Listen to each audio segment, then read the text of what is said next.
ผู้สาวบ้านตังกวนทุกคนเลยเขาเจ้าไปตักน้ำบ้านเพิ่นนี่บางบอนกับน้ำแห้งแม่นบ่ล่ะแต่มีบอนนี่ก็น้อยเดียวเด้น้ำนี่ออกน้อยเดียวจัดน้ำมันสิแห้งไปแล้วโอ้ยสาวโสดเบิดซอง โสด แม่นบ่ แม่น คิดว่ามีผัวแล้วตายข่อย สาวโสดเบิดซองได้ทุกคนนี่พอดีทำอิดคมว่ากะสิเมื่อบ้านได้บ้านคมพอดีคมไปลินอยู่เฮือนน้องเคยก็คือเฮือนตำกลดอยแล้วพอดีลูกล้านเฮาเองล่ะไกลๆนี่จะเป็นญาติพี่น้องเขาเห็นก็เจ้าตักน้ำอยู่แคมทางนี่โอ้สาวโสดเบิดซอง แอมมาใจเนี่ยเตือแอมเอ่ยได้ เอามา อันมามอน เกลือมา แม่มาโอ้ตัวนี้จะเป็นอาและตัวนี้จะเป็นหลานโอ้อานี่กับธรรมดาได้อามาเพิ่นนี่งามได้ จักปีแหละอามาเจ้านี่จักปีแหละ 17 ปีโอ้ชื่อในใดเลยล่ะชื่อในใดก็เจ้าฮะ ดน ชื่อดนโอ้น้องนี่ได้ชื่อในใดชื่อในใดนั่งชื่อดนชื่อบ่ดนบ่นี่เอามาทำไมน่ะอึบฮะ เล็ง เล็ง เล็งแซ่ไปเด้อ บ่ได้ยินเด้ ตุ้ง ไอ้พอดีไอ้ใส่หมวกแล้วบ่ได้ยินจังจะอ่านอายเจ้ามันจะดำแทนนำบ่ อัน อ่ะบ่ว่าเฮาถามเพิ่นว่าเจ้าเอิ้นเติมคนดอยในใดเข้าห้องแบบในฐานะที่แบบปู้นะประมาณนี้เพราะว่าพอเพิ่นเอิ้นเติมคนดอยก็จะเป็นพออาวประมาณนี้แล้วก็พอดีเจ้าเพิ่นก็ต้องเอิ้นเติมกับปู้หรือว่าพ่อใหญ่พุ่นแหละโอ้เพิ่นก็สิบ่ฮ้องเฮาพ่อใหญ่บ่ มันจะดอกเกินน่ะพี่ครับมันจะดอกเลยจอม เด็กจำตื้อ บ่เตยเพิ่นก็สิฮ้องเฮาปูแหละนี่คือคมเว้าแล้วจะเป็นลูกหลานเฮาเองได้เนาะอยู่บ้านตังกวนก็จะมีน้องเล็งแล้วก็น้องดนโอ้สาวโสดเบิดซอง น้องเล็งอายุจักปีเนาะ15 ปีโอ้15 ปีก็สร้างครอบครัวได้เนาะทางบ้านเฮาเนาะแม่นบ่ถ้ามีคนมักเนาะแม่นบ่ก็สร้างได้เนาะคือน้องเทิร์นเราอายุจักปีก็ลืมเราสร้างครอบครัว19 ปีเนาะแม่นบ่ แม่น อ๋อ จังครับ แต่ว่าเพิ่นนี่ก็น่าจะสร้างครอบครัวได้แล้วถ้ามีคนหักคนมักวาสนาผู้ใดเด้แม่นบ่ ถ้ามีคนหักคนมักก็สิเอาบ่นั่งเอาโอ้ยค่าดองแพงบ่บ่แพง เบิ่งไผฮะพี่น้องจะบ่ฮะพี่น้องบ่ไผหั่น อีลีมาได้กะเกิล ฮะ จัดกะเกิลอีลี เมียเข้าบ่อยากแม่ห้างโอ้สาวแม่ห้างนางไม้อ้ายทิ้นหกแต่พวกเจ้านี่สาวไว้สาวโสดได้ทุกคนภาษาไทยนั่นน่ะเพิ่นก็ถามมาเพศเฮาอีกเอาแจกเพศไทยน้องเพิ่นแล้วเนาะผู้ใดอยากมาลินมาเที่ยวผู้ใดอยากมาสัมผัสมาเบิ่งน้องๆเพิ่นอยากมาลมมาจีบก็ทักทางเพจเฮาได้แล้วทุกคนเลยทางเฟซเฮาเพราะว่าน้องๆเพิ่นก็สิขอเป็นพ่อเป็นเพื่อนทางเฟซเฮาพุ่นแหละเนาะสร้างเผือกในป่ากำลังตักน้ำยามได้มันสิเต็มจะตักนี่มีอีกอันนี้ก็แม่นของจุเจ้าบ่โอ้คอยตักเอาเทอละนิดเทอละน้อยจังสี่ละทุกคนเอ้ยคอยเติมเต็มเหมือนความฮักก็เหมือนกับน้ำเลยเนาะแม่นบ่เฮาก็คอยเต็มเทอละนิดเทอละน้อยแม่นบ่ความฮักในนั้นเนาะเอ้ยความหมายก็คือถ้าผู้ใดฮักมักเจ้าเขาก็ค่อยๆจีบเนาะแม่นบ่ค่อยๆหล่มพุ่นแหละถ้าติดใจแล้วแล้วออกยากได้น้ำนี่คือกันแล้วถ้าเติมเต็มตุกแล้ว ว่าจะเฮ็ดให้เอาอิดค่ะ เอา เฮ็ดให้น้ำมันออกจากกระตุกยากได้บัดนี้ อันนี้ละเลย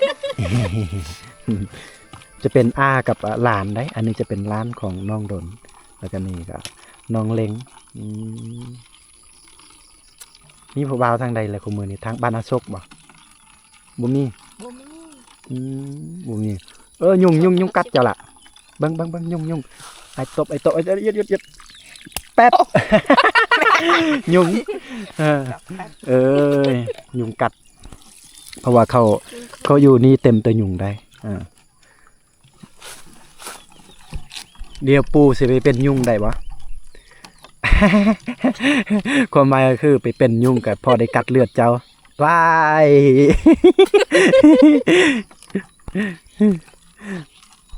โอ้เพิ่นก็หัวเพิ่นก็ยิ้มหวานได้เนาะบ่ได้คิดคุยได้ชาวบ้านทั้งกวนลูกหลานเต็มคนดอยนี่ก็บ่ธรรมดาได้ล่างามเลยงามคู่คนได้บ่เงียวปิดดึม เอาตักเอา เด็กจะเนี่ยเด็กเลยมันทั้งกูเด็กได้ เฮ็ดหยังละกินแรงเฮ็ดหยังกินแรงเฮ็ดหยังละกินตอนแรงนี่ รวย ไก่โอ้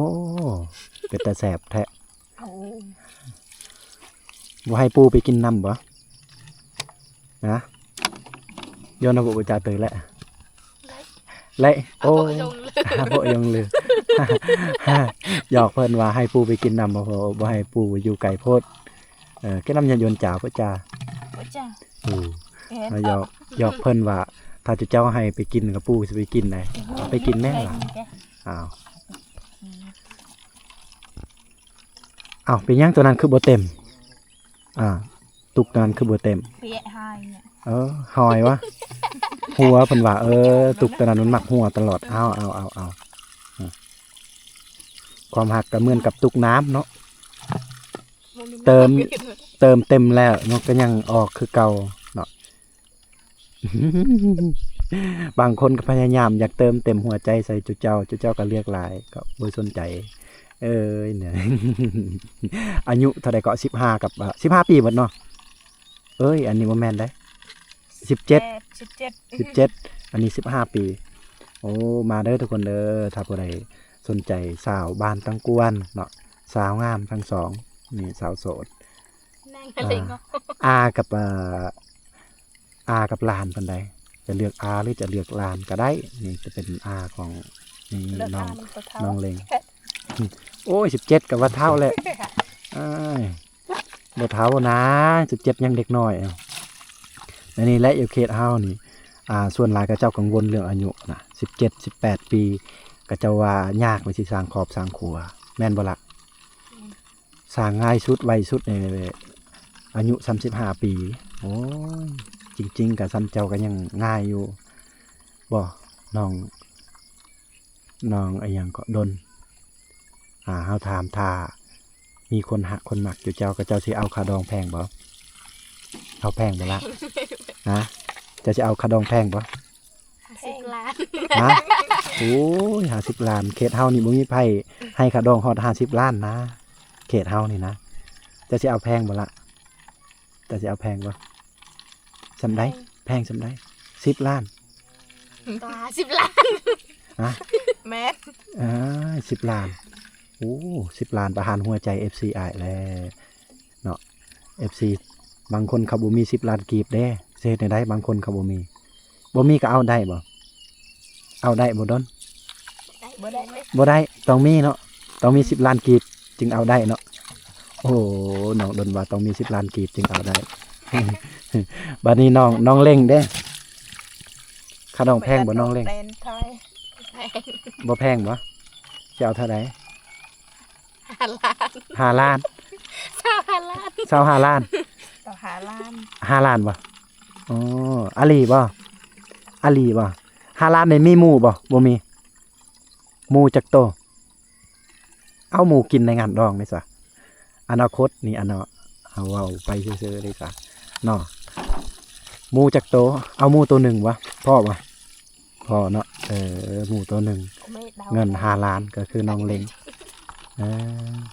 ก็คือน้องดนนี่เงิน10 ล้านก็พอเลยสิท้ายยังรถอีหาง อีหาง เขาบ่มักรถเขามักอยู่เจ้านี่ FC นี่ ไล่เห็บ อันนี้คือรถไผนี่รถน้องดนบ่หรือว่ารถน้องเล็ง รถคอยอ่ะ อ๋อน้องดนป้ารถคนงามเด้อรถคนงามทุกคนเลยเบิ่งนี่เพิ่นก็สิใส่รถตัวนั้นแหละเนาะ แสนขึ้นแสน โอ้ แสงอิดเดินกันแฉะ ผู้สิแนะนำจุเจ้าในนี่นะจุเจ้าเอากระตุกน้อยหันถอกใส่นี่ เปียอีกถ้วย อะลีได้ถูกต้องได้ปู่เว้านี่ฟังความปู่ได้ โอ้หุ่นดีเนาะ น้องดนน้องเล็งไผขับรถแหละบัดนี้ขับมอเตอร์ไซค์ ดน ดนน้องดนน้องเล็งก็ขับเป็นบ่เล็งบ่เป็นมีแต่ขับครัวเป็นอยู่เนาะ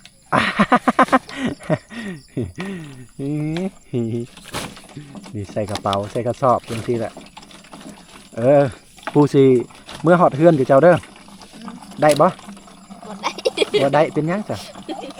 ได้น้องดนว่าได้สิเมื่อฮอดเฮือนเพิ่น ตายตายแสอะไรเจ้า สิถ่ายดน ตายที่อะไรกันมัน ได้สิถ่ายฮอดเจ้าขับรถ ลัง น้ำนี่เวลากินก็ต้องต้มก่อนบ่หรือว่ากินเลย กินเลย บ่ยานพยาธิบ่บ่ยานเนาะบ่มีพยาธิดอกเนาะคนงามนี่บ่มีพยาธิดอกนะจะล้างรถเลยบ่นี่ จับเอาจะบอกจับเอานี่ ยิ้มหวานจังหน่อยนี่ ผู้สาวเขตชนบทแนวนี้แหละแต่เป็นกันเองเลยได้ทุกคนกับเจ้าบ่ได้ขี้คุยเจ้าบ่ช่วยเจ้าบ่นี่เจ้าบ่ช่วย แข็งแรง อามาเจ้าแข็งแรงเนาะ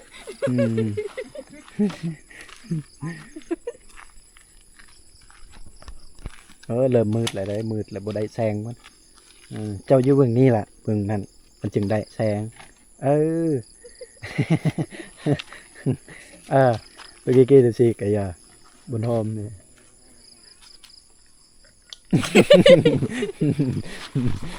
แข็งแรงนะ ช่วยแม่ช่วยแม่ยกช่วย แป๊บเดียวตะกี้ เพิ่นบอกว่าเอาอีหยังก็เอากระติววะนี่เพื่อจะมัดกระสอบมัดปากเป่า เฮ้ย หูเวียกหูงานเนาะตักน้ำตักอีหยังต่างๆนี่มือเฮือนถ้าสั่งขอบสั่งครัวนี่ได้เลยแม่นบ่หูเวียกหูงานแล้วเฮ็ดอยู่ครัวกินส่วนหลายผู้ใดมักเฮ็ดกินอยู่เฮือนบ่น้องดนเจ้าบ่มักเฮ็ดกินอยู่เฮือนผู้ใดแม่ ล้างจานมาเป็นอะไรเดี๋ยวดิ เอา หมัดดี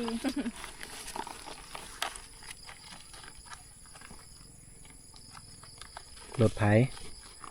ยาเขา หมัดเป็น โอ้ยเป็นไอแล้วปูเป็นไอแล้ว คนเฒ่าเด้เนาะจุเจ้าห้องเฮาปูเฮาเฒ่าแล้ว ก็ไม่ไปเอาจนแตะ อย่ามันแก้ว ไผหันผู้ใดล่ะฮู้บ่บ่จักเนาะเอาปูช่วยบ่ปูสิช่วยยกหน่อยนึงอยู่ยกน้อยนึงได้บ่ยกหลาย อันนี้มันย้อนแสงเด้อทุกคนมันก็เลยบ่อยากได้ปานใดเนาะถ้าว่าถ้าว่าเป็นเว้นแน่กว่านี้ก็สิได้อยู่หาก็เห็นกับเจ้าชาวบ้านทั้งกวนจูน้องเทินตะกี้เจ้าเอิ้นได้น้องเทินห้องได้เอามาอย่าละเทินบ่เทินกันมาโอ้จูน้องเทินตะกี้ก็จะเป็นเอื้อยเพิ่นห้องแต่ว่าเทินเอาผัวแล้วยังแต่เจ้าเนาะบัดนี้เจ้าก็อีกบ่โดนก็สิสร้างขอบสังครัวอยู่ จะหน่อยก็เขาเห็นทางคลิปปูเจ้านี่แหละก็เขาก็สนใจติดต่อบอกถ้ามีคนสนใจก็ติดต่อได้ทางใดนั่งได้บ่ทางเฟซก็ได้บ่ ได้ ในไรสื่อเพจเจ้าอ้าวฮะฮะอันใดก็ปูได้ยิน นักว่า อ๋อซื้อเจ้าเองน้องเล่งอ๋อภาษาไทยหรือภาษาลาวภาษาลาวโอ้ยอันนี้เลยน้องดนแม่นบ่นางดนหรือน้องดน นาง นางดนภาษาลาวภาษาไทยภาษาเวียดภาษาอังกฤษ บ้าหมอ ซื้อเฟซ บ่ต้องการ ฮะอันใดก็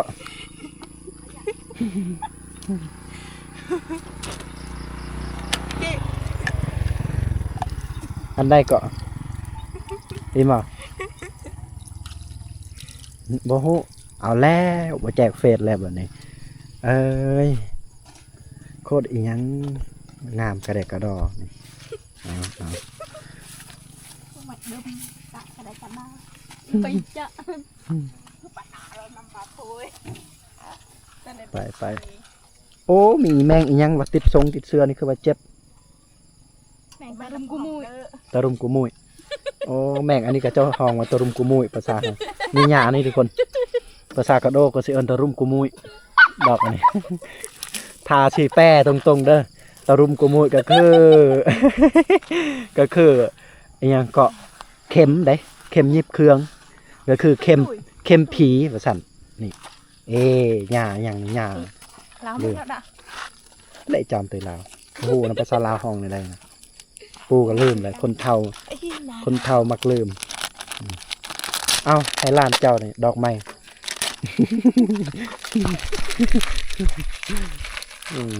láng cả lẹ láng tận được thôi เอาตัวมาทางอย่าโจตัวมา số hai thì ตัวแหมมาตัวมา tôi sống tuổi เออ em thơm số hai เละก็ข้อมจะนะ อันโนกิอาแกนเอาขอโทษ à cái âm lốt เละจามเฮ้ย à cái miệng ơi thụy เขาบูฮูนี่เพราะว่าลูกหลานเต็มคนดอยเขตนี่คมก็เลยบูฮูเพราะว่าคมบ่ค่อยสิอยู่บ้านเด้10-20 ปีแล้วคมบ่ได้อยู่บ้านก็เลยบูฮูว่าลูกหลานรุ่นก็เจ้าเกิดรุ่นใหม่รุ่นนี้นะ15-16 ปีนี่เฮาก็เลยบูฮูบ่จื้อเด้บ่แม่นบ่จื้อนะบูฮูนะแต่จริงกับลูกหลานตัวเองเด้งามเลยเนาะ ปล่อยลอยแก้มน้องปล่อยลอยแก้มน้องปล่อยลอย แม่นบ่ trời đau เพลงนี่แม่นบ่ถักมืดค่ำกับไอ้ปูสิไปนอนเฮือนน้องเคยก็ได้ช่วยผมบอกช่วยแน่เอา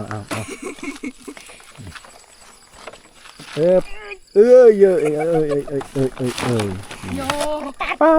เก่งทั้งสองเลย kéo nó không kia เอาบาด chỗ เมื่อก่อนเลย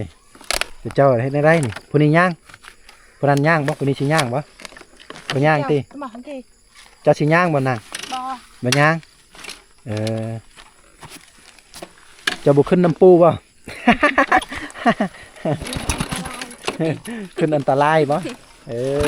บายบายก่อนเอาบายบายปูก่อนก็ได้ตก xe bye bye บายบายผู้สาวอยู่ชนบทเนาะ อยู่บ้านตังกวนเนี่ยโอ้ขี้ดื้อเด็กหน่อยเอาเมื่อไหร่เฮาก็มาลินอยู่เหือนเพิ่นยังโสดเลยทุกคนเดี๋ยวสิเอาเฟซให้ทุกคนนะสมาร์ทเซตหาก็คือว่าอยู่บ้านเพิ่นนี่ก็บ่มีสัญญาณได้เซตหาก็ยากอยู่เพิ่นก็สิตอบด่ะก็เดี๋ยวคมจะเอาเฟซแล้วก็เอาให้ทุกคนบางทีก็เอาสิเขียนเฟซเพิ่นอยู่ใต้คอมคิดเห็นเนาะสามารถไปเบิ่งคำคิดเห็นถ้าบ่มีก็น่าจะถ่ายคลิปนี่แหละคมจะเอาไว้โอเคทุกคนสำหรับคลิปนี้ก็บ่ได้มีอีหยังใดเนาะก็มาหยอกมากวนร้านเพิ่นเนาะลูกร้านเฮาเองเอาเริ่มมืดเริ่มค่ำแล้วทำอิฐกับคมว่าสิเมื่อบานแหละเมื่อแต่เฮือนเต็มคนดอยแต่ว่าบ่ฮู้ตอนนี้มันเริ่มมืดกับคมมันน่าจะบ่ได้เมื่อแหละกลับคืนเลยกลับน่าจะไปนอนเฮือนเต็มคนดอย โอเคทุกคนมาคนเดียวได้มื้อนี้นะ ทีมงานก็บ่ได้มา